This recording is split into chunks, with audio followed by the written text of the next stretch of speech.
Hello, everyone, and welcome to a very special episode of the Tazed Logic podcast. And for the first time in our podcast, we have a guest star, director, actor, and puppeteer Kathy Mullen. Kathy has worked as a puppeteer since the days of the Muppet Show and has gone on to do some amazing work in films such as The Empire Strikes Back, The Dark Crystal, and has gone on to work on some amazing projects like Allegra's Window, Between the Lions, and The Wobulous World of Dr. Seuss. So now, please welcome someone who's very, very dear to us, a very special person, Kathy Mullen. Hi, Kathy. How are you? Hi, Rob. I'm fine. How are you?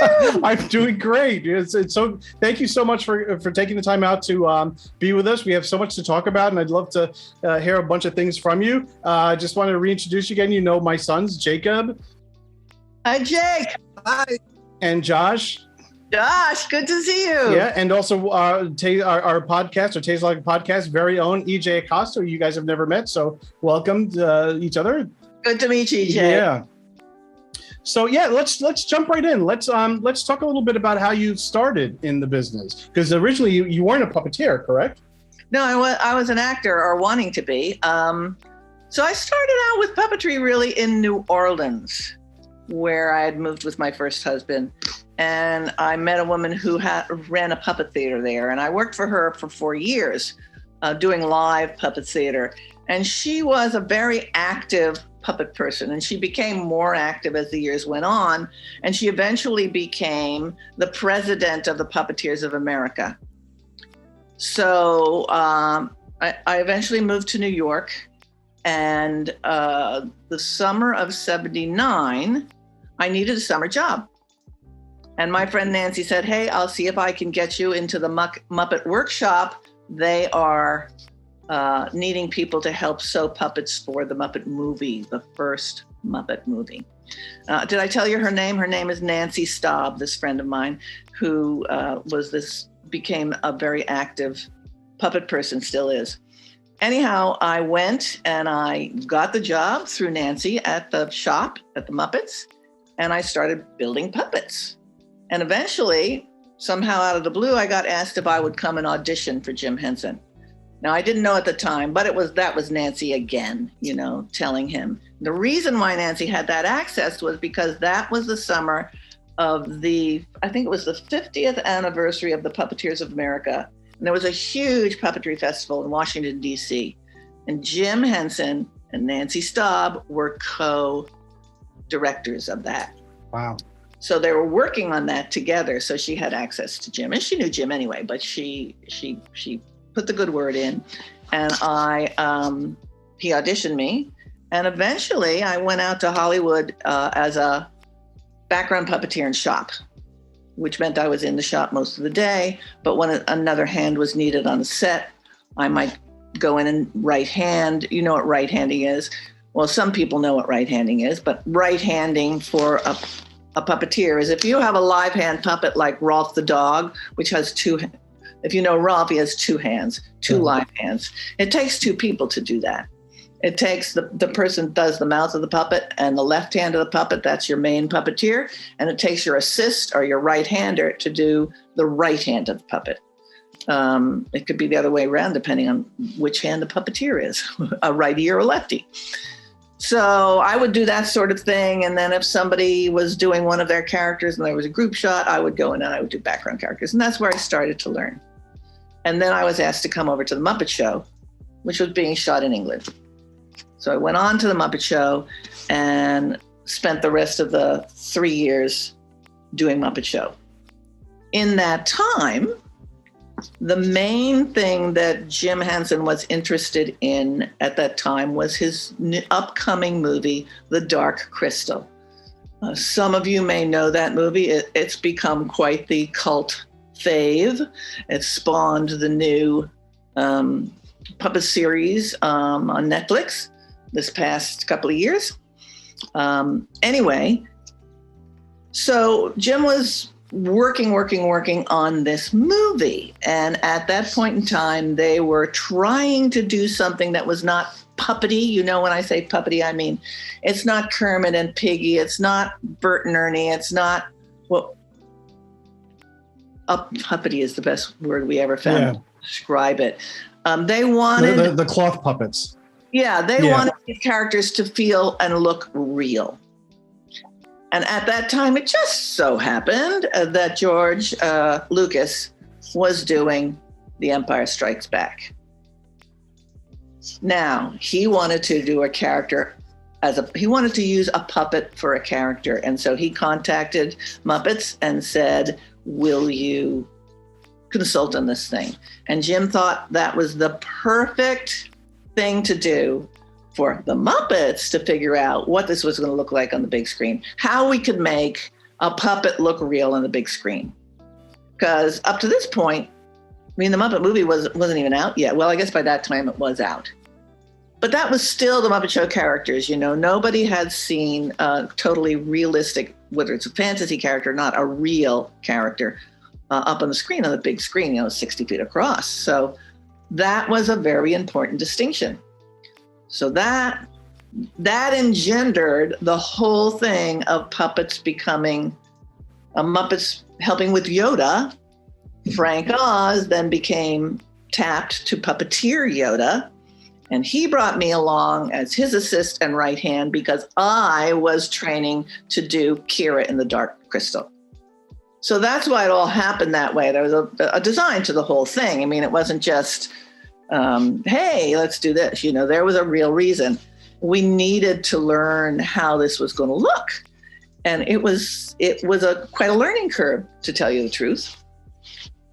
So if you are interested in anything about Yoda, particularly, ask me and I can tell you, or I'll just tell you. We have questions, so we'll continue to let you talk. Yeah. Okay. Well, the general issue was realism and realistic movement. The puppet was big. I mean, it was a big puppet. Frank luckily has very long arms. It's a very good thing for a puppeteer to have, and he could get the puppet high up in the air and keep his head out of the shot. And I was mostly hidden behind him. So it was all about where the shot was, as puppetry always is, media puppetry anyhow, on film. So the first day of shooting, we hadn't done any testing, which was weird. I don't know why they didn't do any testing prior to shooting, but they didn't. We ended up putting a whole day down on film and then watching the dailies the next morning. Now, we knew there could be some problems. We just didn't know how it would look and how they could be solved. So we sit down in the dark screening room to watch these dailies of Yoda, and they were just dreadful. I mean, he looked like, you know, Kermit the Frog. Hey, you know, it was so wrong. And Frank was like, oh my God. He said, oh, no. We have to take it down to practically nothing. The movement, the amount of movement that the character does. And if you watch Yoda, and funnily enough, it came up on TV last week. And we were sitting here and Michael says, hey, maybe we should watch this. I hadn't looked at it in years and years and years and years. So I'm watching Yoda, the first Yoda, I'm watching Empire, and there's Yoda. I'm thinking, that is damn good, you know? And I realized I always knew what a brilliant job Frank had done, but what I realized was how well it holds up. It really holds up. You can watch it and you can really believe in that character, you know? Well, while we're here, and yeah. I don't want to interrupt you. No, go ahead, please. Interrupt me. Because I know the feeling of being on set and wanting to get the thing right. And, you know, I know that it was there in the first Star Wars movie, but the spiritual aspects of the Force really became prevalent in The Empire Strikes Back, but particularly with that character of Yoda. Yeah. And was that something that was either discussed in the performances, or was that something that was felt on set when you got it right? It's like anything else, Josh. It's on the paper in the script. You know, you're looking at the script and what is the character saying and what is the character doing. We know who the character is. We know he's going to be revealed to be the Jedi Master. We also know he's testing Luke. He's basically hoodwinking at first and pretending to be this little old troll, you know, that to see how Luke reacts and who he is, and trying to get who this guy is. So he knows it's in the script. So as any good actor does, and Frank Oz is a very good actor. And that's why the character seemed real, because he's acting that character just as he would act any other character. You know, he's acting Yoda well. And the whole idea of the Force and that whole thing, it's right there. You know, you don't have to do much thinking about it. It's just in the script. That's the best way for me to put it. And so Frank did an acting job. And he, to me, what was more amazing about Yoda, was his manipulation job of that character. Now, you may not understand the difficulty of that. That is very difficult, what Frank was doing. The puppet weighed a ton. He wasn't comfortable. You know, there was all kinds of cramping and pain. We were under the floor. Frank had his arm up through a hole just big enough part of the time to fit, you know, when you saw a full body puppet, where was a puppeteer? Under the floor. All of us. I mean, I was under there with him, right? And we were locked down, and Frank was in a lot of pain a lot of the time, you know. Plus, you were also in a swamp. So there was mud and creatures and all that sort of stuff. Well, they kept the creatures to a minimum. We had real snakes in Yoda's house, and Frank is terrified of snakes. So there were a couple of shots when the snake was supposed to crawl up Yoda's staff or something like that. And it was actually his left hand. He said, no, you take the left hand for this one. So the snake could crawl on my arm. I don't mind snakes, so it didn't. It was funny though. He wasn't going to get anywhere near the snakes if he could avoid it. But so we did it shot by shot, just like all movie making is and all puppetry is, and it was very specific. Frank is a very specific puppeteer.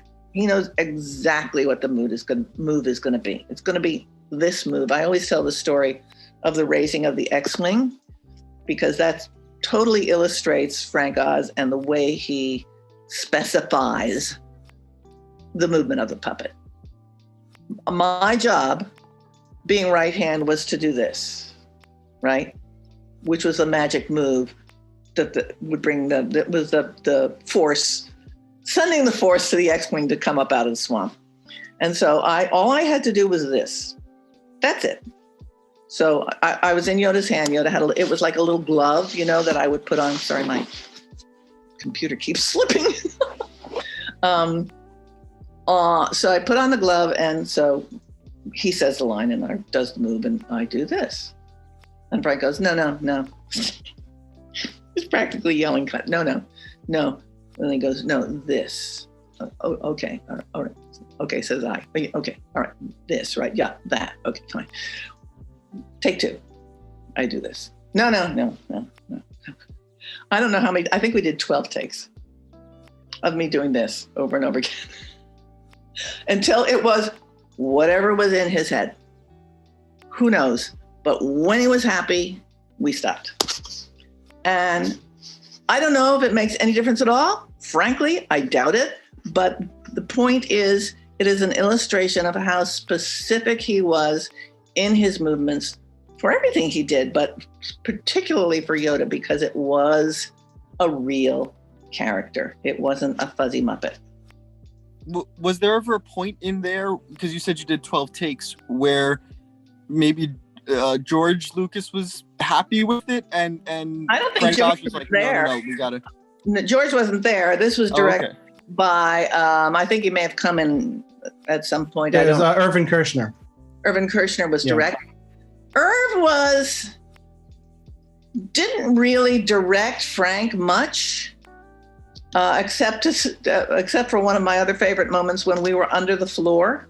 and there was a hole in the floor, and Frank had his arm up through the hole into the puppet who was standing full body on the set. We could see it on monitor below, so we knew. And then Frank is in a lot of pain with his arm up through that hole. I mean, it's up to his shoulder, you know, so he's like this, right?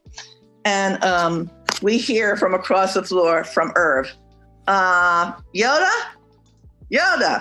can you move a foot to your left?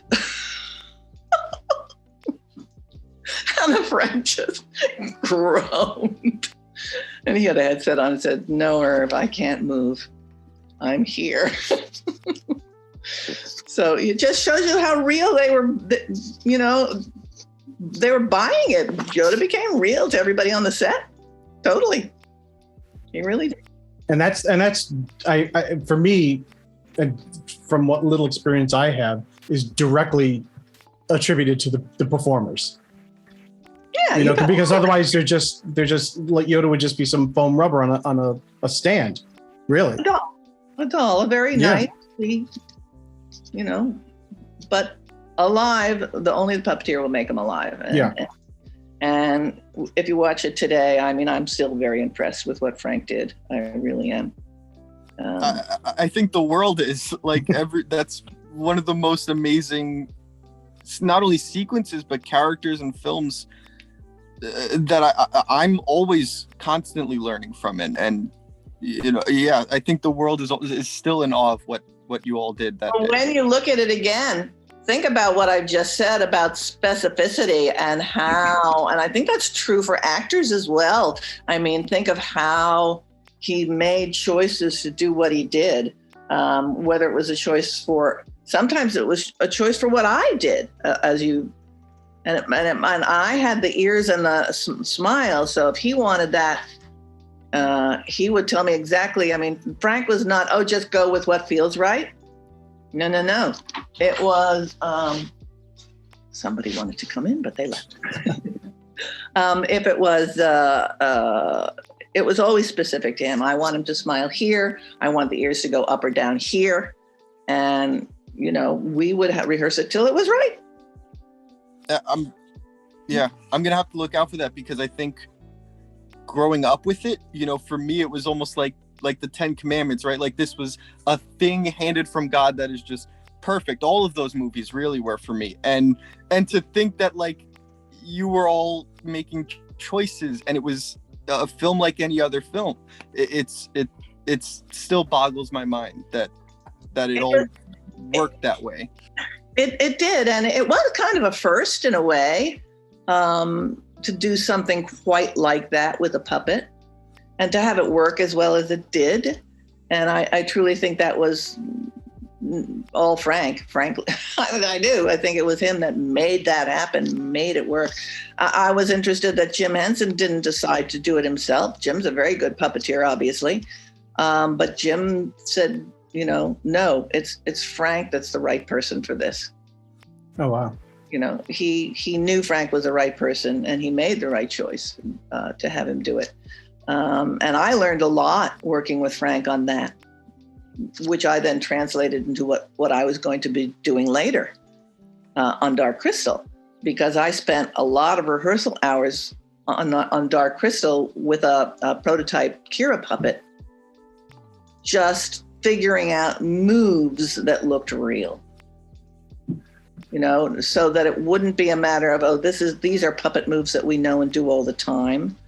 Okay, we can't do that here. We need a move that looks human for Yoda, for Kira, you know, and so it was very, very helpful to me to work with Frank on that.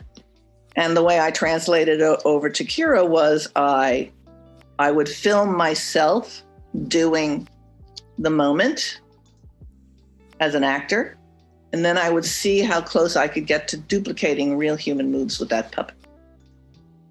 And that wasn't easy.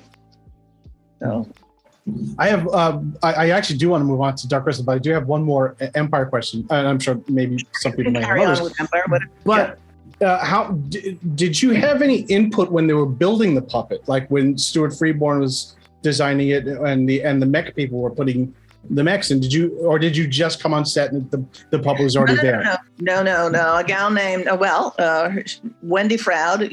I don't know if you've ever heard of Wendy's. Her husband Brian Froud. Yeah. Okay, she's married to Brian, and she was a doll maker and a puppet builder, and she was with the Muppets as a puppet builder at that time. So Jim put Wendy on as the coordinator and the one that was the liaison and really consulted with Stuart Freeborn on Yoda. So she was back and forth all the time. Luckily, it was all in the same town. We were at a studio called ATV Studio, and their studio was across the street at, what do you call it? Shepperton? Not Shepperton. Oh. It was in a town called Borehamwood. Mm. The studio was called, it was the same Was studio. it Leafstown? Nope. No. Where did they do The Shining? Where did they do the first Indiana Jones was done there? Pinewood. Nope. Ah. Those are the big ones now. These studios don't exist anymore. Right. ATV's gone. This old movie studio is gone.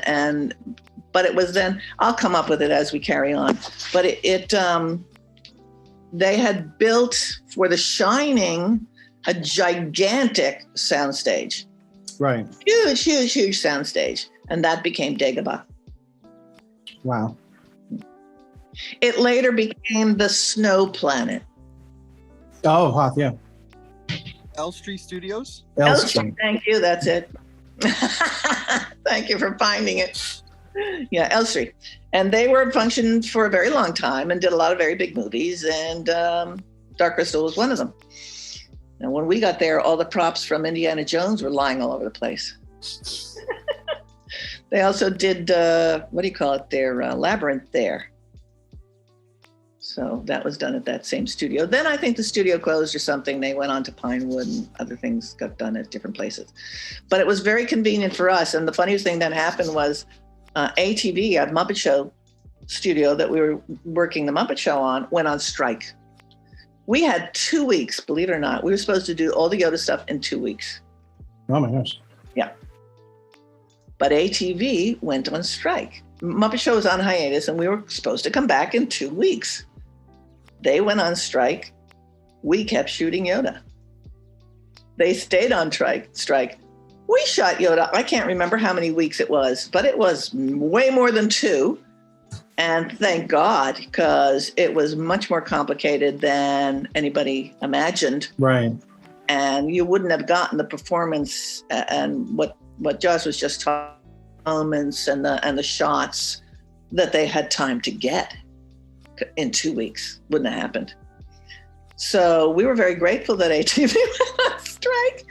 And it stayed on strike. I went on vacation. I went back to New York. I went on a cruise,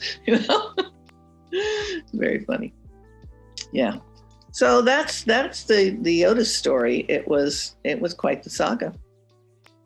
So yeah, let's jump in. Let's talk a little bit about the Dark Crystal because I remember for me, I was so when it first came out, obviously there was no internet at that time, and so we had all these magazines like Starlog magazine and Cinefantastique magazine and stuff like that. Right. So I just saw these amazing sculptures of like the Skeksis or the Mystics or the Gelflings.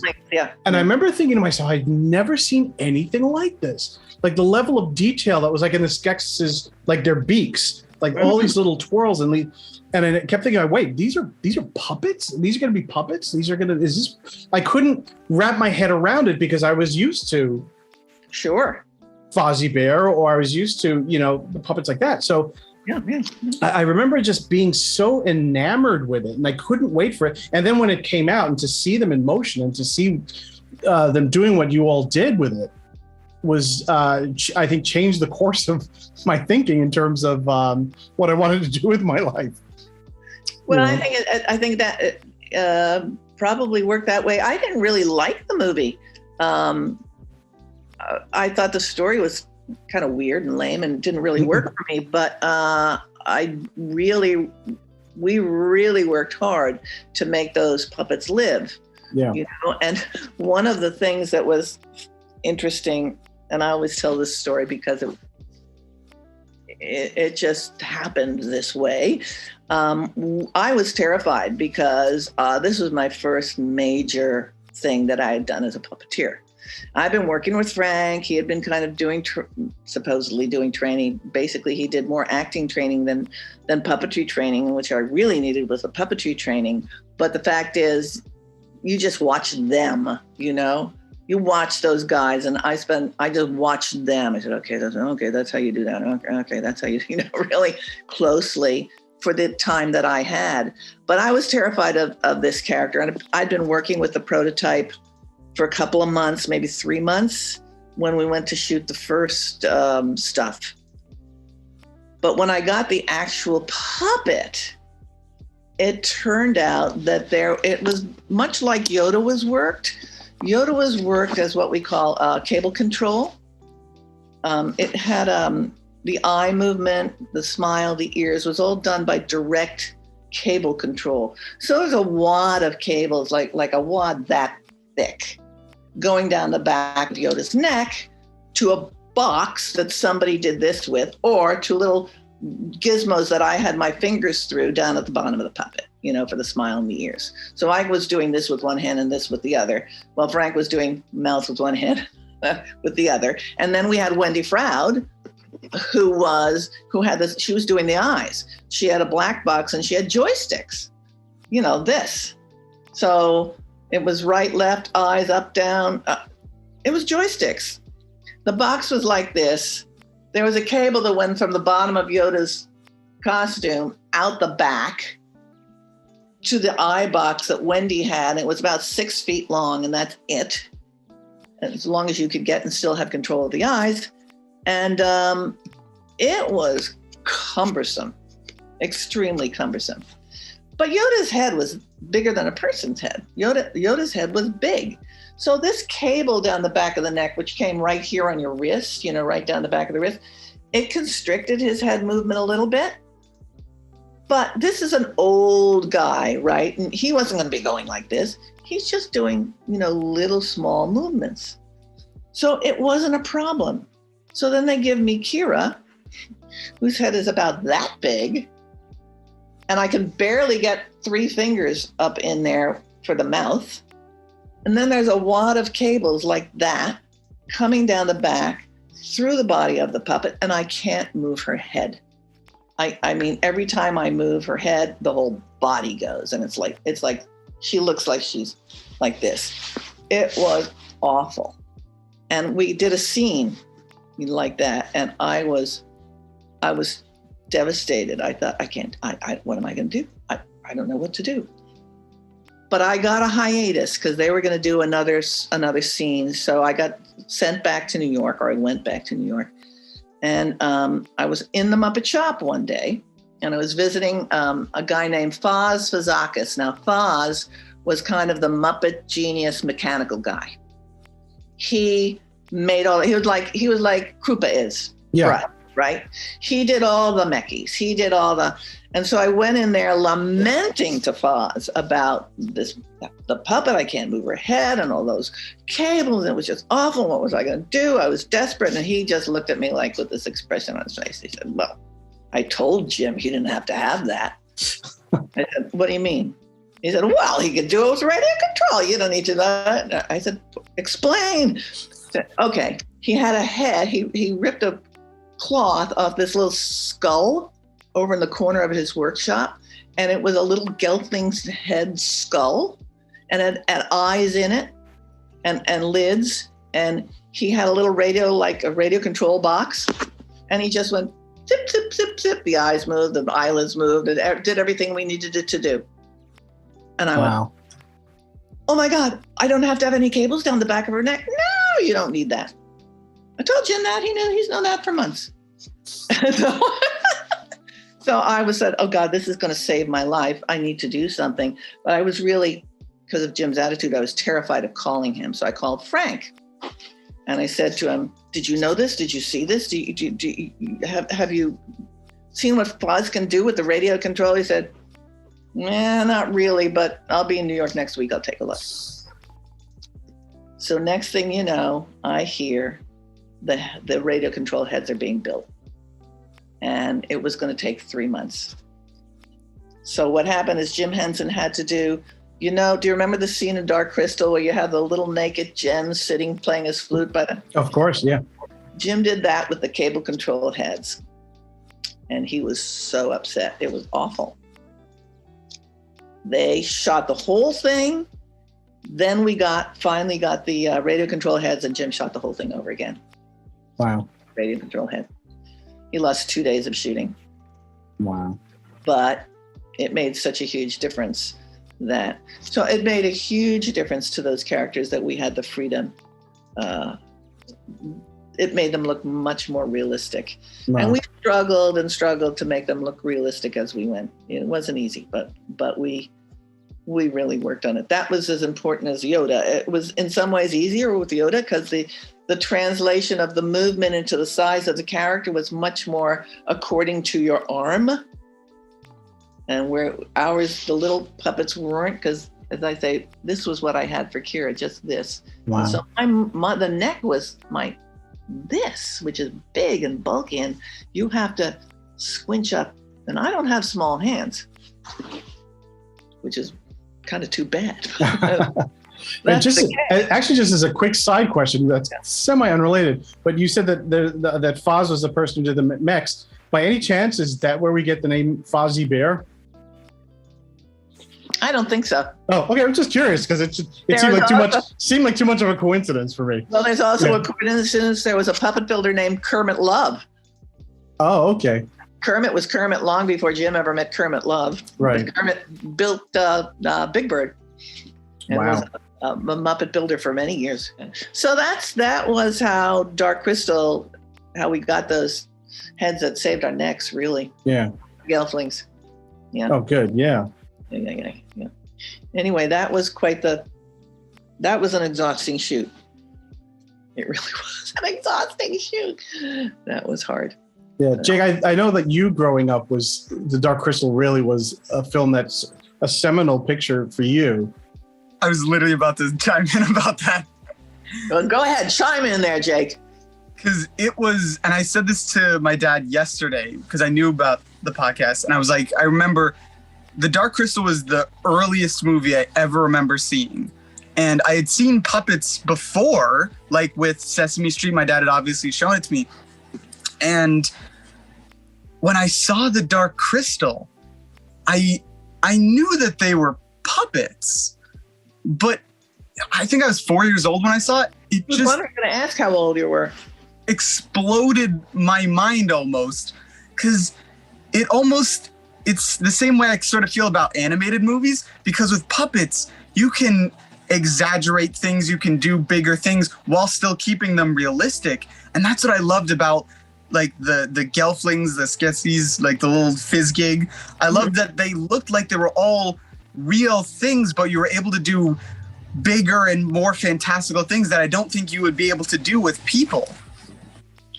No, I mean, that's one of the great things about puppetry is you have all that ability to do these things, and you want to make them realistic. I mean, the idea is to fool the eye into believing, you want to make them believable. And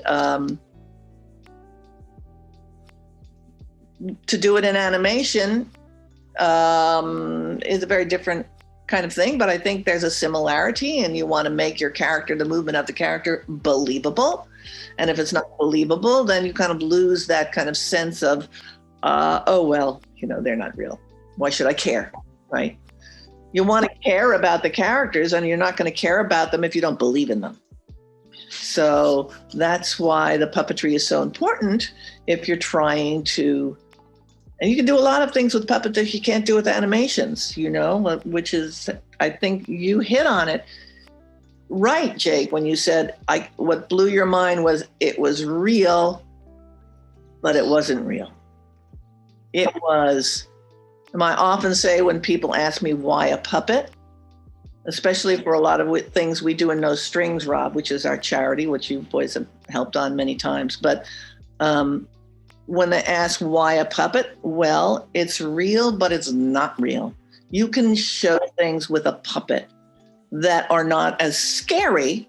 Say you want to show something really dire, death, or, we've had to deal with really hard things with no strings situations. Even child molesting a little girl, and you show it with real people. And I think for children, it would be terrifying. But you can do it with a puppet. And because the puppet is a puppet, you're kind of stepping back the reality to a symbolic enough place so that, like, you're watching Dark Crystal and they're not real, but they feel real.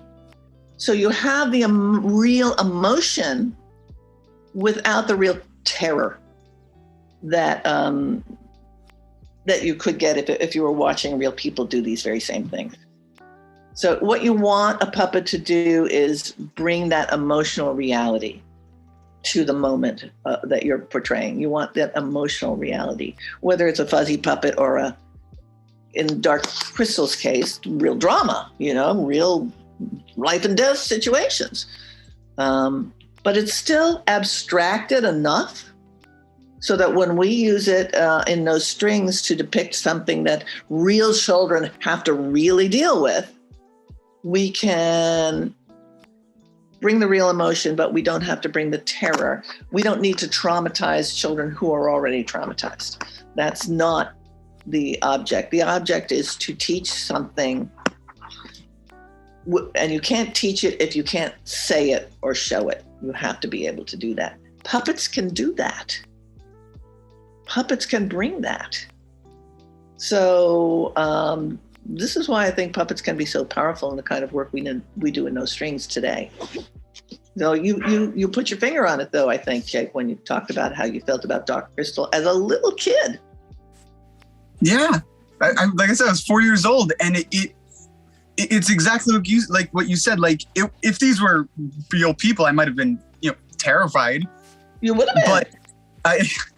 But I think the fact that it was puppets and it wasn't excluding a child audience, but I felt that with the more mature themes that it had the puppets for the children to latch onto, and then it could draw them sort of into the themes of the movie and make the child feel more mature. Because I think the worst thing that you can do to a child is treat them like a child almost, or treat them like a little person. Well, not to respect them and not to respect their feelings and not to respect that this feeling is very real, whatever the feeling is.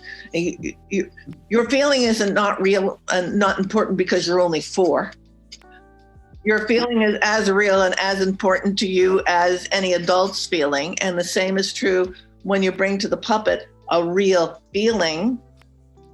But that abstraction of a puppet, you're right, it allows you in. As a child, it allows you in. I think that's what, for me, was also so important about Sesame Street. Because, for all intents and purposes, it was the kids who were the adults. It was the puppets who were the little kids. And to get the little kids to explain to the adult, to the puppets, what was going on, I thought was a brilliant thing to do back then, because it empowered the children to have their own opinions, have their own thoughts. It empowered them to speak up, and up until then, we'd never really seen a show involving puppets utilized in that way. Well, interestingly, I think Sesame Street was innovative in a lot of ways. Puppetry was used in early television a lot. I'm a child of the 50s, so I remember early television. Most kid shows in those days used puppets. And those are the shoulders a lot of puppet people, including Jim Henson, stood on for what they did in their lives, because believe me, there were people out there that did good stuff. It wasn't sophisticated technically because the technology wasn't there. The technology has come so far. If you look at the Dark Crystal TV series, which I don't find particularly effective, simply because I think it's not really shot as a puppet show. And I think that's a problem for puppeteers. and I've talked to at least one puppeteer, and a lot of the problem is, that puppeteers never get their shots. You need your shots as a puppeteer. You need to be able to see your shot, and you need to be able to play to it. You can't just have the director tell you, oh, do this, do that, and never see your shot. It'll never look real. I mean, that's technical, but that's rule number one for shooting puppetry. Make sure your puppeteer sees his shot, because you can't play to what you can't see. And that's the difference between the actor and the puppeteer. We have to have our shot. Technically, early television, believe it or not, some people were doing that. Not most of them, but there were some people that were actually doing that, actually had monitors, and it was very clunky, granted, but it existed. It existed. It was built upon, and Jim Henson built on that. And then now the technology that you can use, we know we can take out arm wires and blah, blah, blah. Look, they took out entire people in that Dark Crystal TV show. We couldn't do that back when we originally did the movie. We couldn't take out entire people. We couldn't do any of that. We had to hide things physically. So that's what we did. We hid things physically. Yoda, same thing. If the arm wire got in the shot, we shot it again. You couldn't remove it. You can remove every arm wire now. And it's getting easier and easier all the time. Yeah, you don't have to tell me. Yeah, I don't have to tell you. You're very glad it's getting easier. Yes. Oh, lengthy times we've removed arm wires. Oh my God. Yeah. That's great. Does anybody have any Dark Crystal questions? Because it's something else I'd love to talk about before we get to No Strings, because that's a whole other thing. Yeah. I know EJ sent a couple questions when we were prepping this, if he wants to jump in with any of those. EJ, you have some questions? A couple answers. So one thing, you mentioned Jim and Frank. What was the biggest differences between their creative styles and techniques? Between their creative styles? Oh, they were very different. Entirely different. Jim was a free-for-all. He never directed actors. He directed shots. He was a good shot director. But you did what you did. You did your thing.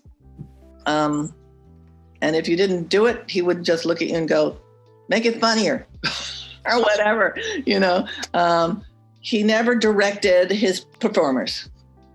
He directed the shots.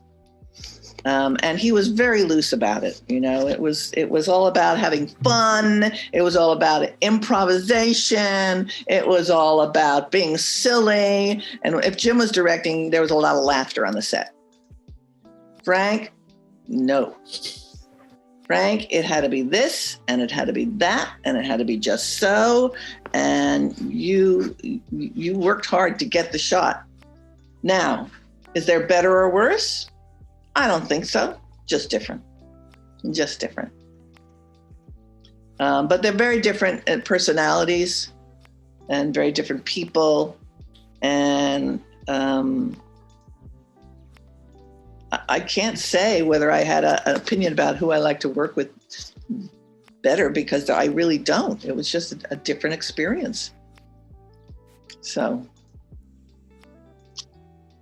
Well, I do remember a moment that was very funny when we were doing Dark Crystal, and Jim Henson had a house in London, and they were co-directing that movie, the two of them. And so Frank wanted to do some acting work with Jen and Kira. Acting work he wanted to do. Jim didn't do acting work, but he consented. So we went over to Jim's house, and Frank had us go through the scenes as ourselves between Jen and Kira. It was horrifying. The most embarrassing, horrifying thing ever. It was terrible. And we walked out of there. Frank and I left after. And as we walked out, and Frank was directing this, right? Directing us what to do. And we walked out the door, and Frank says, "Oh, I think that went well." no, it's all I could do not to scream or break into hilarious laughter. I went, oh yeah, it went quite well. Did not go well. Did not go well. But fortunately, once we put the puppets on, it didn't matter. It wasn't about that. I mean, the puppets, again, going back to, Jake, what you were saying, once you put those puppets on, it's a different world. It's up in the screen. It's up in the monitor. You're not there, you know? Your character is there. And it's a whole different thing. They can relate to each other as who they are. It's entirely different, you know? You still have to act and know how to read a line, but that's a different ballgame than trying to do it as people. Anyhow, there you go. A little side bar. I'd also love to talk about, you know, something else that I always felt was rather innovative too. And this is we're going a few years ahead here. Yeah. And that is Between the Lions. You know, if you could talk a little bit about how that started and you know, a little bit about this production. This was friends getting together, and Michael and I were still with Muppets, and Jim had died by this time, and we were doing The Wubulous World of Dr. Seuss, which was, believe it or not, you probably never saw it. It was on Nickelodeon. It was extremely innovative at the time. If you ever get a chance to see any of them, it was live puppetry with CGI, live manipulated backgrounds. And it was all done in the studio with the puppeteers in front of a monitor and with the computer guy at the console of this gigantic computer. Back then. It was huge. It was huge. Actually manipulating the backgrounds as we moved through the sets, which weren't actually there. And it was incredibly, and we used that technology on Lions as well when we went into that. And so by that time I had begun directing, and I was directing some of these, and I learned how that worked, which was quite a learning curve.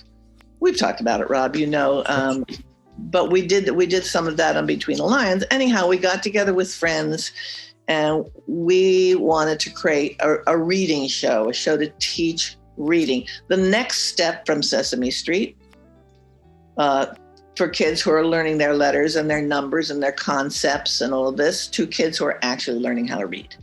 And Michael had started his career at Random House doing beginner books with Dr. Seuss.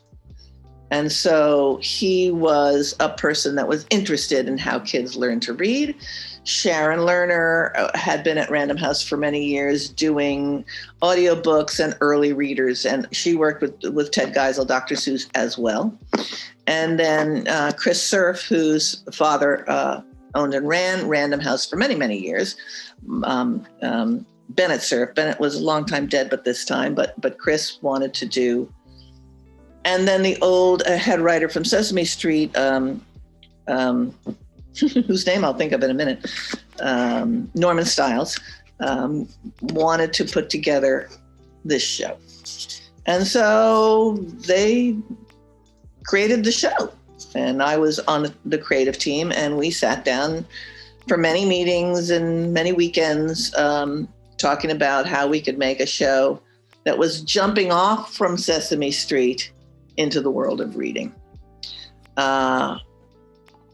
So that's what we did, and we wanted it to be one of those things. One of the things we took directly from Sesame Street was the idea of wraparounds and standalone pieces, so that you could mix and match in later shows, and you could reiterate. And if you had a piece about silent E, you could use it in another show when you were wanting to teach silent E again, and so you could really expand this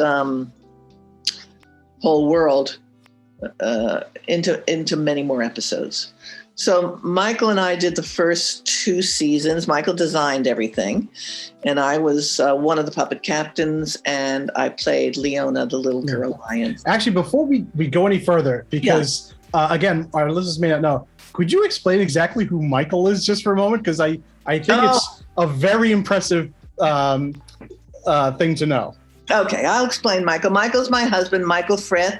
Michael was with the Muppets for many years. He started as art director, but when he was just out of college, he went to Random House and he became partnered up with Dr. Seuss, with Ted Geisel, to do beginner books, which was, again, early readers for kids. And Michael was the editor-in-chief and was the I'm not sure how they did it. What their titles were, I don't remember, but there were only 2 of them. They were just Michael and Ted, and they did all these books. And then he got invited by Jim Henson to come join the Muppets, just as the Muppets were exploding onto the scene.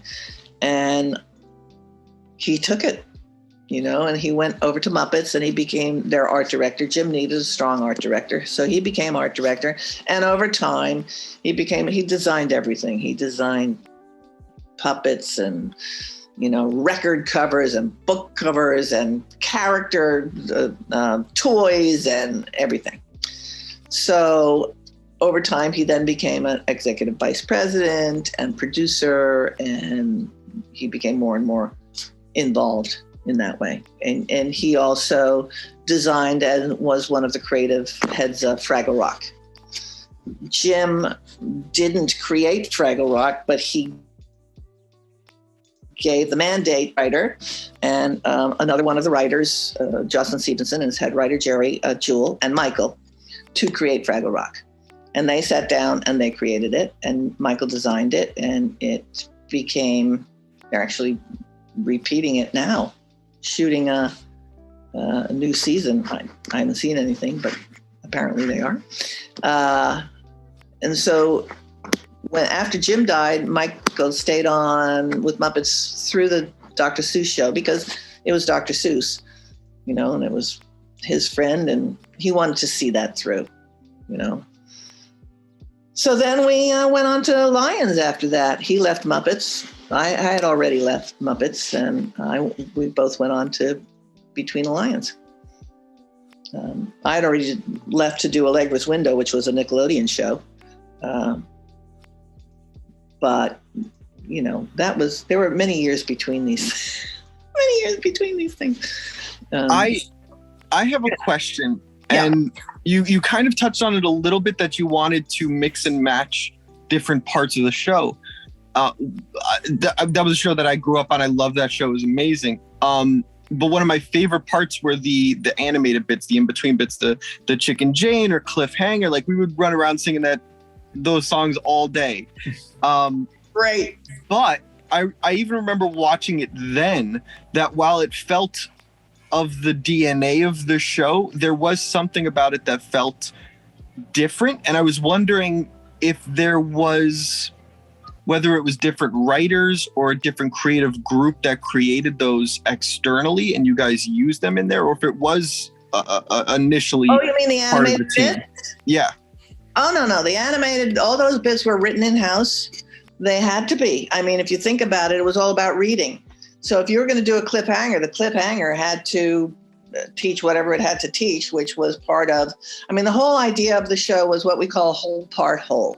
There are 2 ways of teaching reading. The whole, what they call whole language, is you give the kid a story to read, a simple story, and the child has to remember what the word looks like and memorize the words so that they can read. Or the part is you teach them how to sound out a word, what the letter sounds like, what PH sounds like, what TH sounds like, what the vowel sounds like. So once you learn that, you can put a word together by sounding it out. So some kids learn better with what they call whole language, and some kids learn better with what they call phonics, or the parts. So we decided to do a show that was what we call whole part whole. You'd give the kids a whole story that was read at the beginning of the show by usually one of the parents, of the lion parents. And then you would highlight the words as you got it so that the whole language idea would get into the children's heads. Then you would break it down, and all these parts that you were seeing, the animated parts, would be the parts. So if you had a story that had double O in it, and you wanted to teach the kids that double O sounds like ooh, you do an animated bit or another kind of puppet bit about double O ooh. Or if you wanted to teach a kid that this E at the end of it is silent, then you do a little bit about silent E. Those animations were scripted. And then we had a whole series of animation houses that we worked with. Often Michael would design the characters, or he would have to redesign the characters. Sharon Lerner was in charge of all the animation. She was the animation producer. And so she had a whole bunch of animators she worked with. And so if she had a problem, she would drag it over to Michael and he would fix it, and they would take it back there to the animators, and then the animators would fix whatever we were having problems with, and they would go on from there. So yeah, it was all part of the whole part whole idea. And so sometimes it was a song, sometimes it was a cliffhanger, sometimes it was a Chicken Jane, sometimes it was a Sam Spud, sometimes it was whatever all those little fun bits we did to express the wholes. And there were many that we did. And a lot of them were a lot of fun to do. So yeah, but that's what I think you're seeing as being interesting and different. It was unified, even though the look of each animation was different because it was a different animation house actually doing it. I'd love to go back and revisit it, because hearing it from that perspective is both genius and it's so good to know that you guys put that level of work into designing every episode. Everything. Specifically with a purpose. Yeah, everything was. I mean, we did Michael and I only did the first 2 seasons, and then we went on. But those first 2 seasons, we did so many episodes. I can't even believe how many episodes we did in those 2 years. Somebody told me recently, I said, we what? We did how many? Holy cow, I can't believe it. But we did a lot of episodes. So those episodes really became the crux, and a lot of those were used over and over and over and over again. I think the thing for me, looking at it now as an adult, always an adult. I was an adult when it came out, yeah. But I'm so appreciative of the fact that the main characters are a family. And it was something we'd never really seen before in a show like this. They were either just a multiple set of not random characters, but unrelated characters, yeah. Or But this is a core family that all loved each other, and so not only was it just reading with it, but there was an example set there. I thought it's interesting that you should say that, Rob, because we had a struggle. Our partner producer, and the money, where most of the money was coming from, was WGBH in Boston, and they're, pride themselves on being educated. They were fought that. They wanted, snarky kids who are always fighting and that kind of thing. And that was kind of the thing then. And Michael put his foot down and he said, no, I do not want to model that. We are not going to do it. And we didn't. We just wouldn't. We said, we are going to have a family that loves each other. We are going to have parents that are both protective and understanding and listen to their children. We're going to model what good is. We're going to model what parenting should be. We're going to model loving parents that love each other also. And we're going to model, the children may tease each other, but they're always on each other's side. And this was important to us. To be able to model that. Well, it was important to us when we watched it. Yeah, good. Yeah, good. I'm glad you felt that way. It was very important to us. Yeah, we were recently watching, and this is just a sidebar from one of my favorite things in Between the Lions was Monkey Pop-Up Theater. Do you remember Monkey Pop-Up? Yes. So funny. The songs were so funny, and we got to decide how we were going to do these.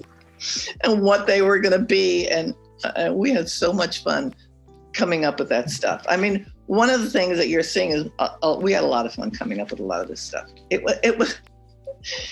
was could be trying at times, but I did all those Sam Spuds. Well, I wrote them all. I made all the little puppets. The guys in the shop made those little sets. Tim did Sam. It was so much fun to do those. It was just fun. Yeah, and this is Tim Lagasse, another talented puppeteer, puppet builder, right, performer, a wonderful performer. Right. Yeah, and worked with us a lot over the years. Yeah. So yeah, it was very.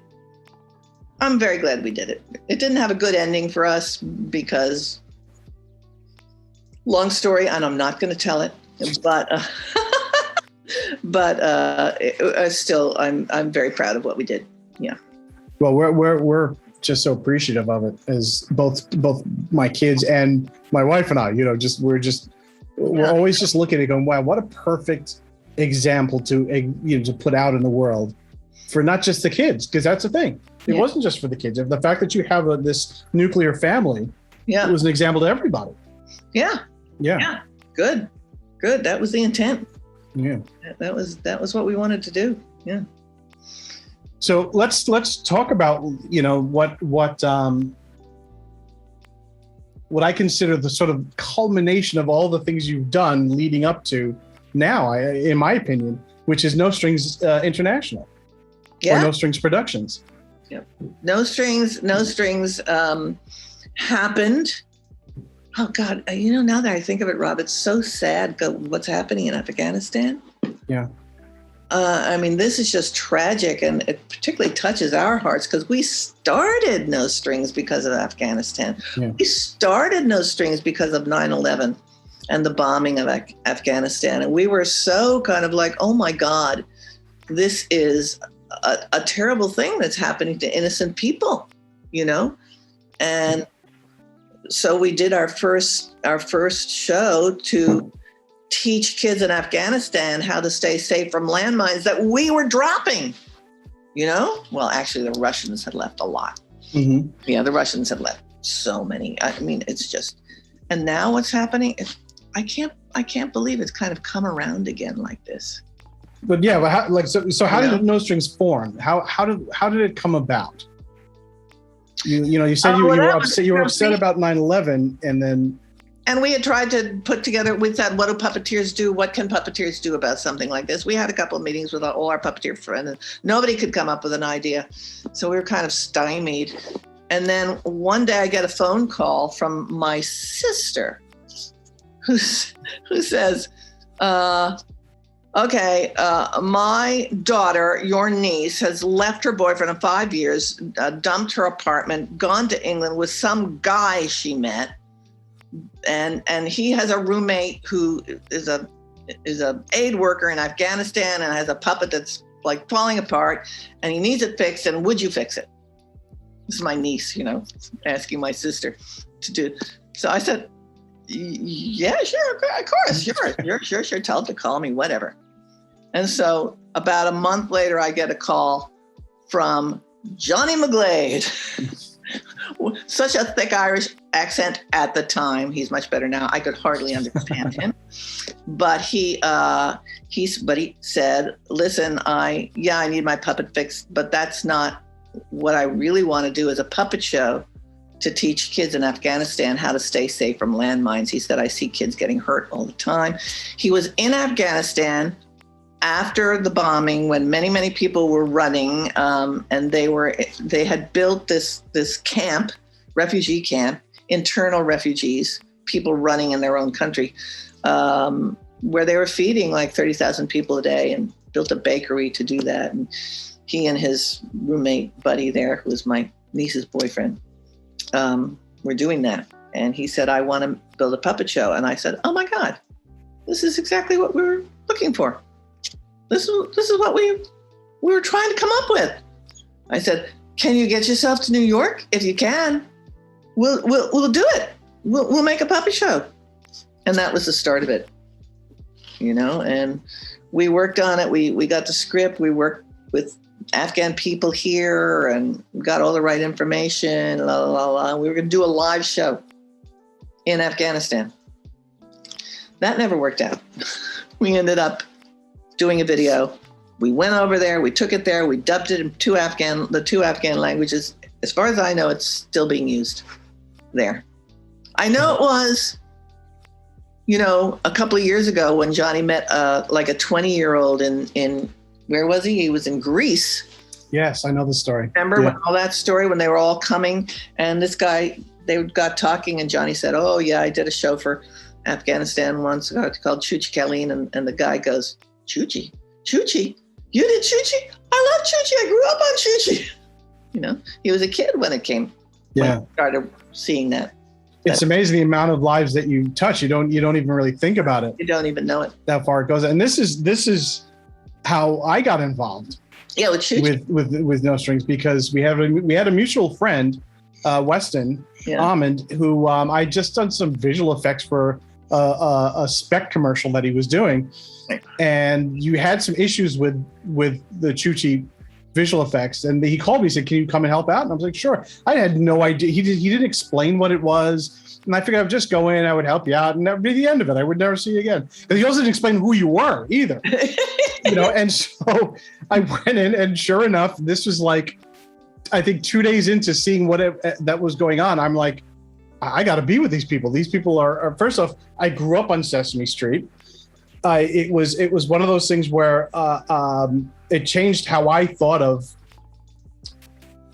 comedy in a lot of ways, and how I thought of how things interact with each other. Sesame Street was one of those things where, like, before that, there were like you said, there were puppet shows, but they weren't puppets who were doing human things. Like Bert and Ernie have like mental breakdowns. Puppets behind a puppet booth, most. Yeah, exactly. Like Punch and Judy or Beanie and Cecil, or they weren't out free in space. Yeah. Yeah, exactly. Doing human things and having human emotions. Yeah. I'd never seen a puppet argue with each other before, other than the hitting Punch and Judy's, but having a genuine human argument. Yeah.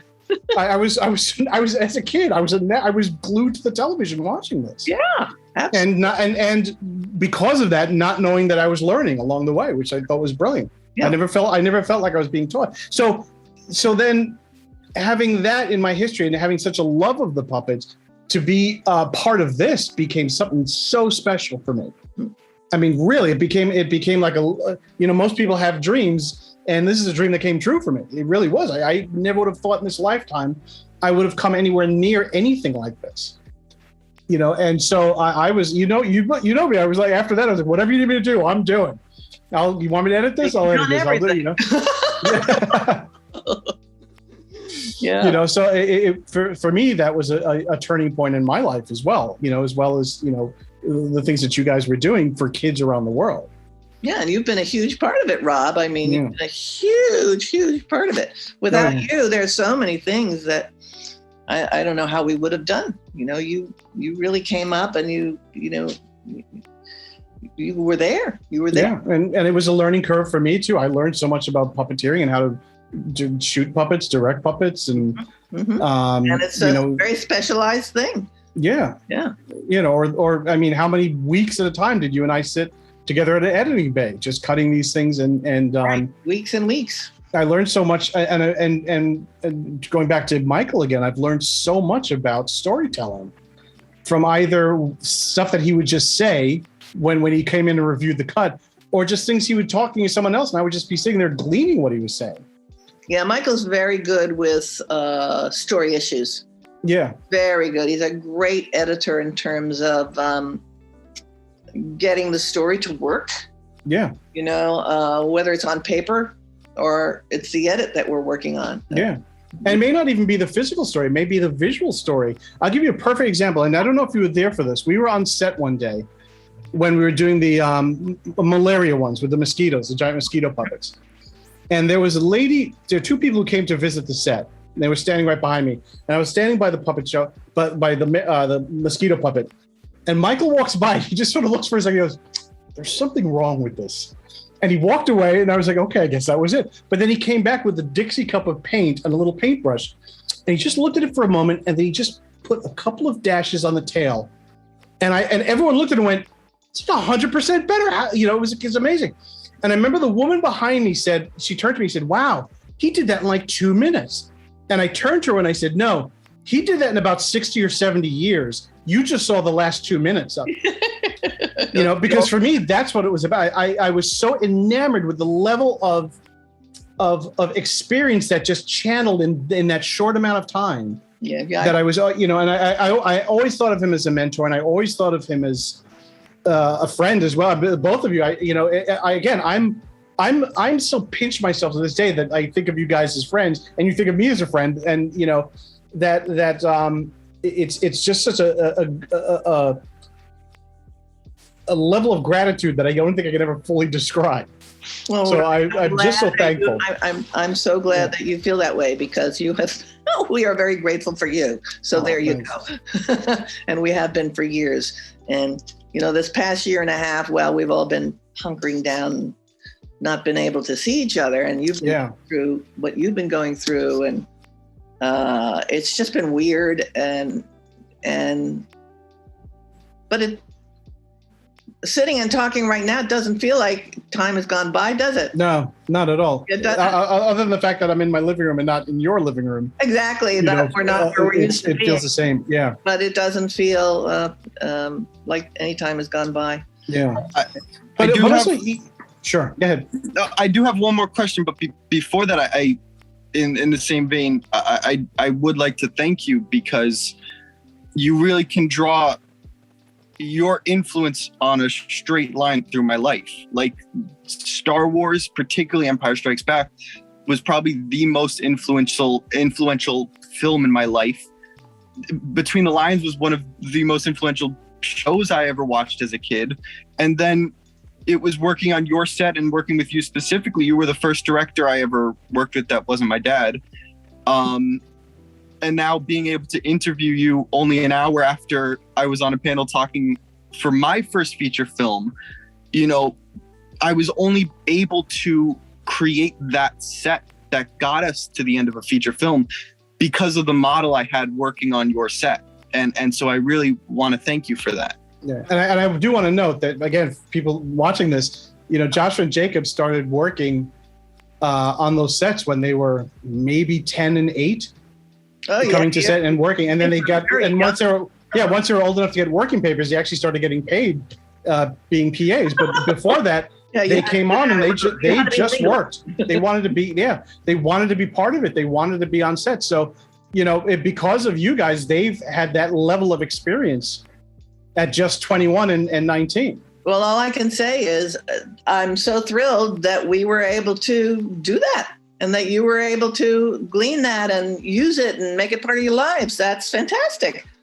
I mean, that's what we want to do with our lives. We want to bring the next generation along and give them what we learned, because we all learn it somewhere from someone along the line. Yeah. And when we learn it, you don't want to die with it. You want to pass it on. Yeah. So Jacob just finished a short film. I'm not going to go into it because we're still in the middle of it, but I'll let you say then. Yeah, I was gonna say a similar thing, that I genuinely wanted to thank you because, and it's for two reasons. They both involve sort of the similar thing, but growing up with things like The Dark Crystal, like No Strings, my first movie has a fully costumed puppet, and then. And for so long writing the script, all those things, I didn't know how to do it. But I looked back and I looked at movies like The Dark Crystal, and it hit me then and there. I was like, this is a possibility for me as a filmmaker. It's not as big as The Dark Crystal. And then I thought of seeing all of you do it on set, and it said, like, I had the possibility in my mind, and then I thought of you guys on set, and I was like, this can happen. And you changed the way I approached my movie. It changed it. Like I said, I used a puppet to make it I guess, accessible to everyone, because I find that puppets are so broad in what they can do. And I really, it wouldn't have been without you, Kira, working on your sets. And I truly just want to thank you for really changing my life as an artist. Well, I'm thrilled to hear it. I'm thrilled to hear it, Jake. I'm glad that you can take what you learned and use it in the way you want to use it for your creative expression and come up with something that you feel is yours, but you understand how you learn and where you learn, and you're able to see that progression and that movement forward.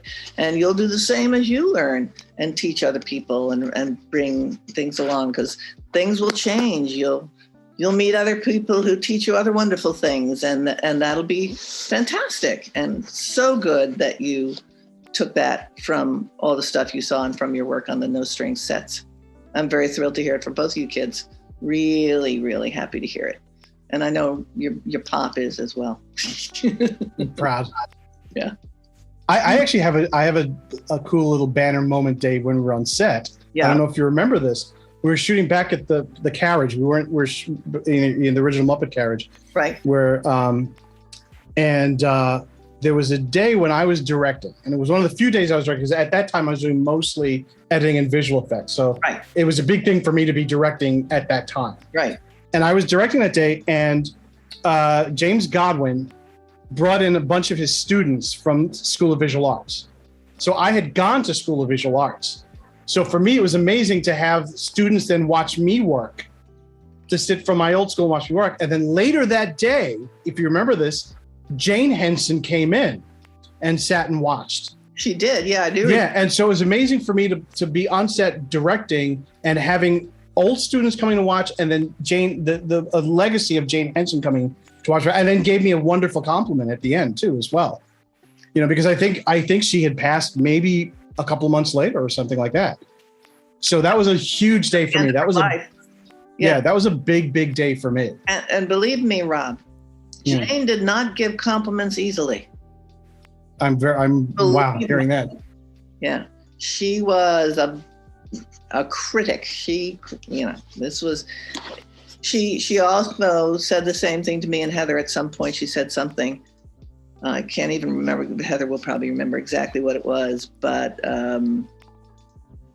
basically that this was a legacy of Jim and the Muppets that we were carrying forward. Oh, wow. Into the world in a way that we were carrying it forward with the work we were doing for kids in the world.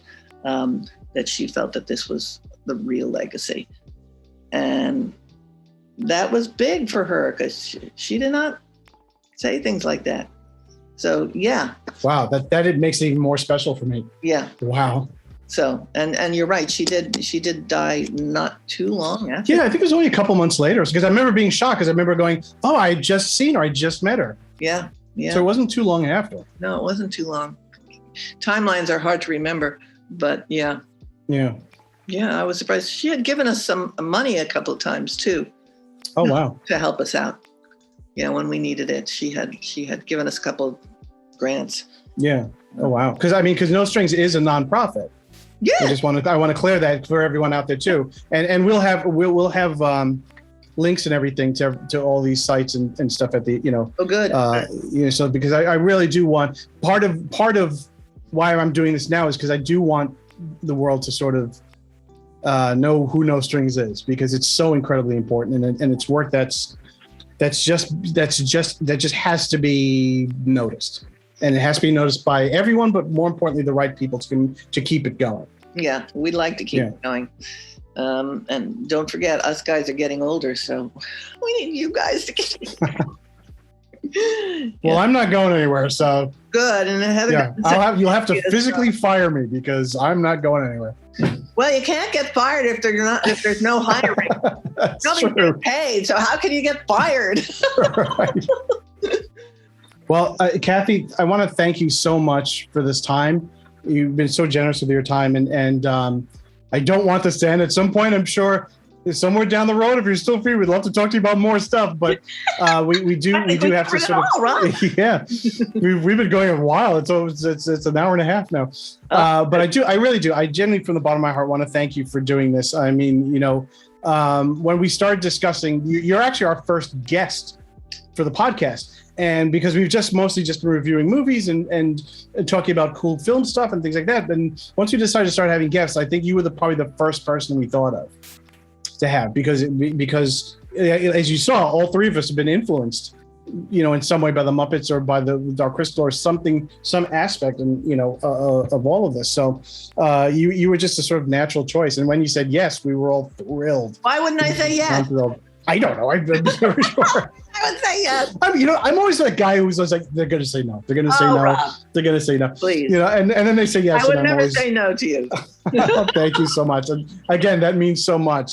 Well, thank you, guys. I'm very pleased and appreciative of what you've all said, and boys, especially the two of you, to see your progress and see you're moving ahead with this, and feel that we've been able to help you in that is very gratifying to me. So.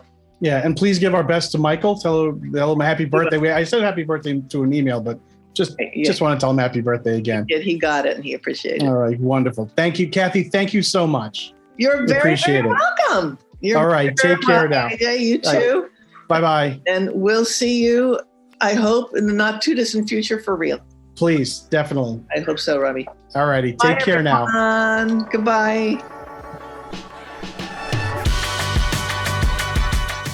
If you like what you saw and you want to see more, please like and subscribe for alerts and all that other fun stuff.